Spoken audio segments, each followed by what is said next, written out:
How to treat running injuries without breaking the bank. My name is Devlin Eden from CoachParry.com.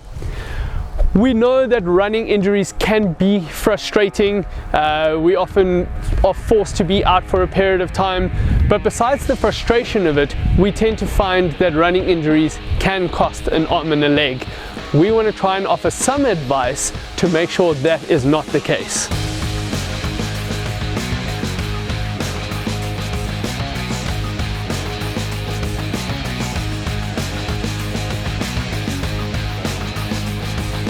The cheapest way to treat an injury is to not get injured in the first place, right? Prevention is better than cure. So let's focus on prehab. Rehabilitation and ensuring that you're doing the right exercises to help you sustain the loads of running is really what's going to be key here. So what is rehabilitation? We're looking at things like strength, we're looking at mobility, we're looking at sorting out all the different imbalances within your system.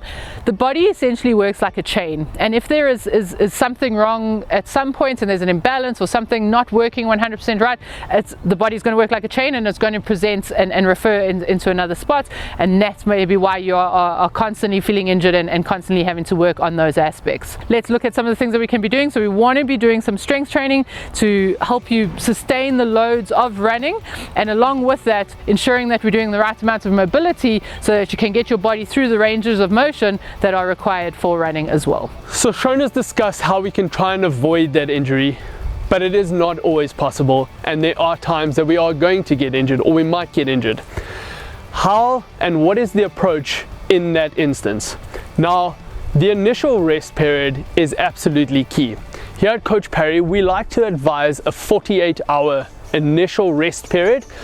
I mean, taking time off of running, off of training for that 48 hours, hoping that in that time it might literally be some sore muscle, some stiff muscle, something that just needed a little bit of rest and recovery, and from there hopefully is better when we start to get back into the training. Obviously, if we then tend to find that little pain or that injury is still persisting, we then need to start looking at other things in order to treat it.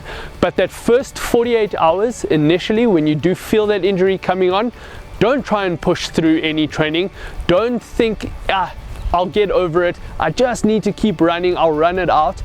Take time off, rest for 48 hours. You'll be better off resting for 48 hours and potentially it being nothing and being good to go than trying to push through it and causing more damage that might actually set you out for a week, 2 weeks, or even longer. Talking about not breaking the bank when returning from injury, the acronym that you can use to remember how to get the order right and to treat yourself effectively in the initial stages is PRICE. P stands for prevention, which Shona has spoken you through.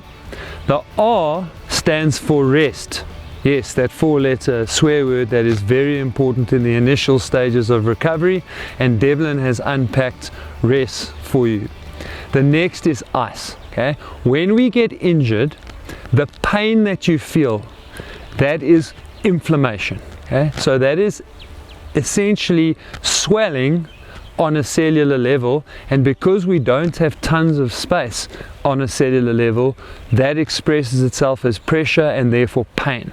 So what we are feeling is inflammation, and ice is a great way to reduce that inflammation. And although we need some inflammation to help us for the body to repair, the body always over exaggerates. So the ice actually controls that inflammation, means that there is still some inflammation so the body can do its work and it can repair the injury, but it ensures that it doesn't slow down the process by having too much inflammation.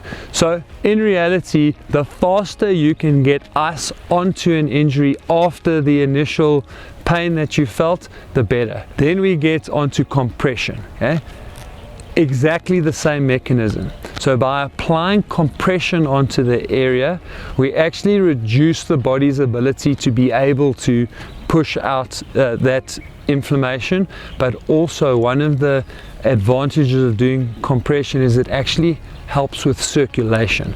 So it helps to move in the things that we need for the repair into the area, and it helps to remove the byproducts of that repair process and the injury out of the area. We've got prevention, we've got rest, we've got ice, we've got compression, and finally we've got elevation. Our injuries are mostly going to be in the limb area, and so if we lift that injured area up, for example lying on a couch with your feet up on the wall, that will again help to drain the excess fluid from that area and help to reduce the inflammation in that area.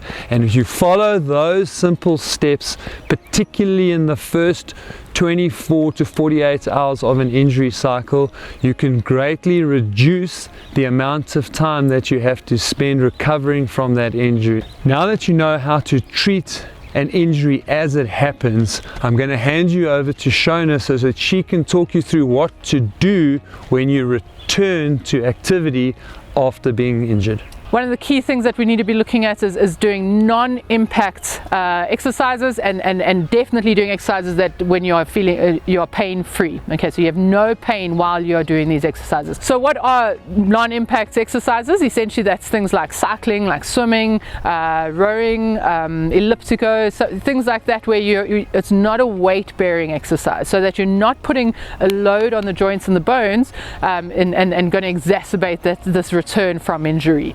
Along with that, whatever sort of modality of training we're doing, we always want to ensure that we are pain-free. You should not be feeling any kind of pain while you're doing this exercise. That is a clear indicator that something is perhaps getting inflamed again or exacerbated, and we don't want to get back to that point of injury. Shona did discuss a preventative measure to keep you injury-free is strength training.